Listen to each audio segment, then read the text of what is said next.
According to a study by the University of Michigan's Survey Research Center, the average recreational vehicle in America is used just 20 days per year. That means your $80,000 trailer is sitting in a storage lot collecting dust for 345 days out of every year, while you make the monthly payment, pay the insurance, and watch it rot from the inside out. But the real scandal is not how little you use it. It is what happens to your money the second you sign that contract.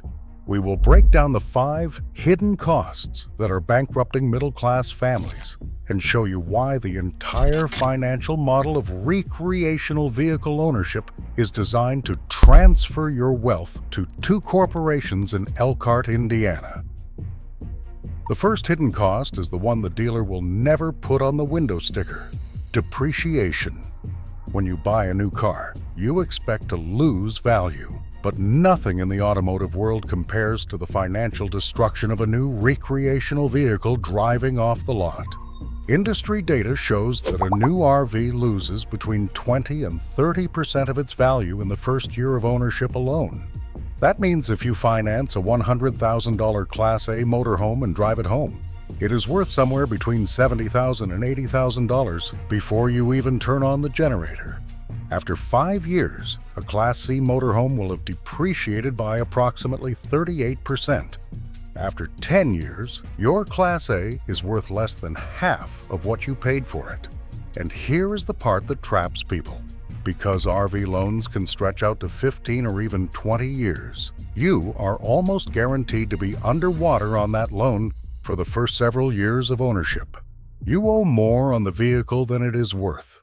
If you need to sell it, you cannot.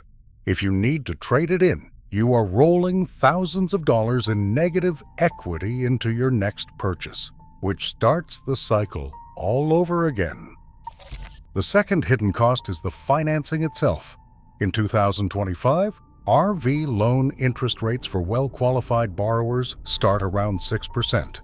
If your credit is average, you are looking at 9 to 14%. A $60,000 travel trailer financed at 7% over 15 years costs you $539 per month.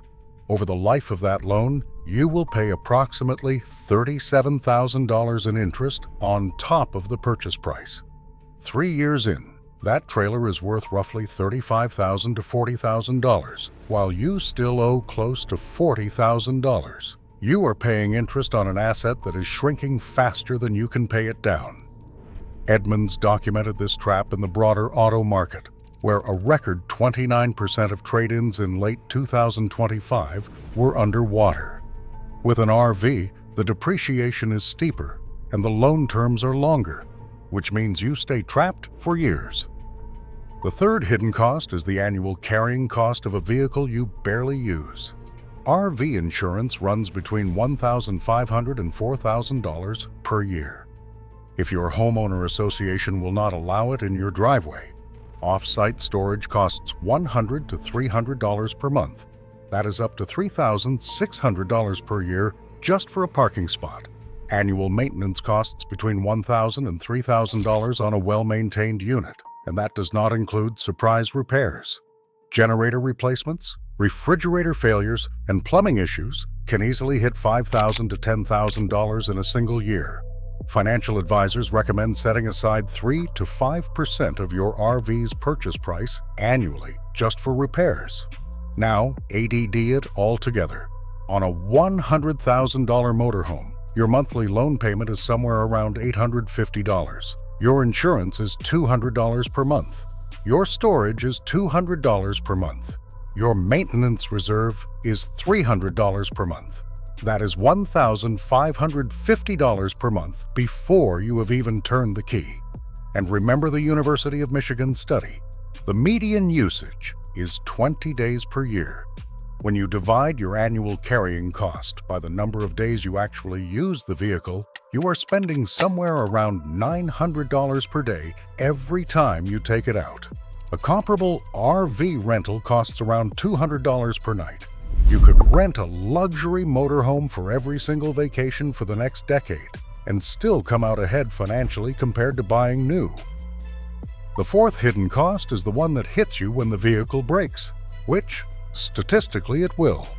The Wall Street Journal published an investigation in 2025 exposing systemic quality failures in the industry. The RV industry uses a compensation system called piece rate pay, where factory workers are paid by the number of units they push out, not by the hour. This creates a perverse incentive, where stopping the line to fix a problem costs the worker money. The result is brand new units arriving on dealer lots with wiring errors, leaking roofs, and plumbing that was never properly tested. Forest River, one of the two corporations that controls roughly 80% of the market alongside Thor Industries, has been under investigation for quality control failures. When your brand new unit breaks, and the recall data from the National Highway Traffic Safety Administration suggests it probably will, you enter the warranty nightmare. Dealerships cannot authorize repairs without corporate approval. They submit photos, file claims, and wait. It is standard practice for units to sit on a dealer lot for 3 to 6 months waiting for a single warranty repair.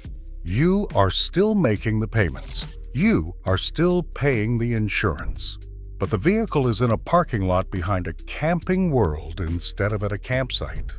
In California alone, lemon law cases for recreational vehicles surged past 22,000 in 2024 because owners could not get their broken units repaired in a reasonable time frame. The fifth hidden cost is the one that destroys the resale value, even if you maintain the vehicle perfectly. Delamination is the culprit.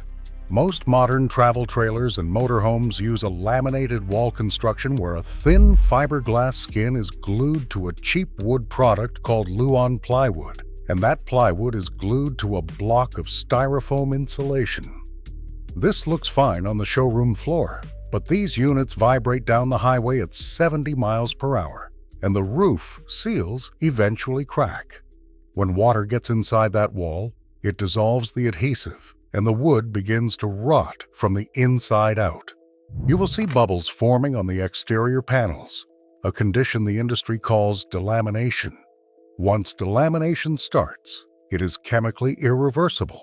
You cannot inject new glue into rotted wood. At that point, your $80,000 asset is worthless because no dealership will accept a delaminated unit as a trade-in, and no private buyer will touch it. This is not a rare defect. Service technicians report that delamination is one of the most common terminal failures they see, particularly in high-volume brands that use the cheapest materials available. So if 70% of owners regret their purchase, and the math makes it clear that buying new is a financial trap, what should you actually do?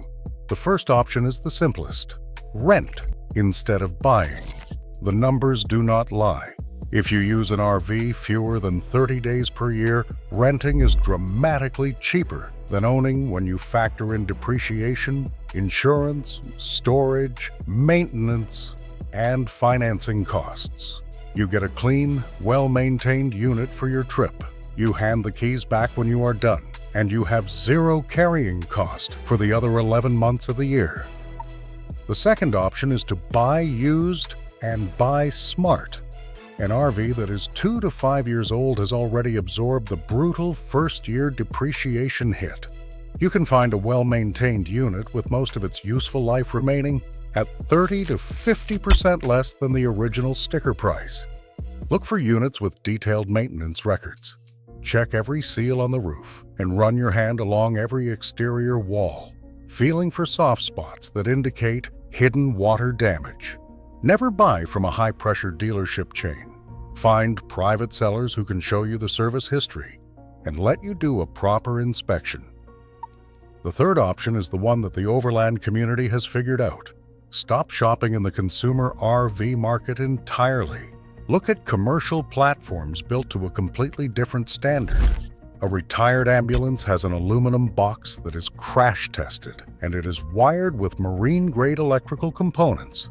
You can buy one with a heavy-duty diesel engine for a fraction of the cost of a new Sprinter van, or use the 25-year import rule to bring in a Japanese commercial camper built on a Toyota or Isuzu truck chassis. These vehicles were designed to haul cargo for hundreds of thousands of miles, and their diesel engines can run for 500,000 miles without a major overhaul. You can import one for $20,000 to $30,000. It is already fully depreciated, and it will likely hold its value for years because the supply is limited and the demand is growing. The recreational vehicle industry is counting on you to fall in love with the LED lights, the pop-out slide rooms, and the flat-screen television, so you do not run the numbers. They are counting on you to finance a depreciating asset at 7% over 15 years. While it rots from the inside out in a storage lot you are paying $200 a month to use. Do not let them. Run the math. Check the walls. And never mistake a shiny showroom floor for a sound financial decision.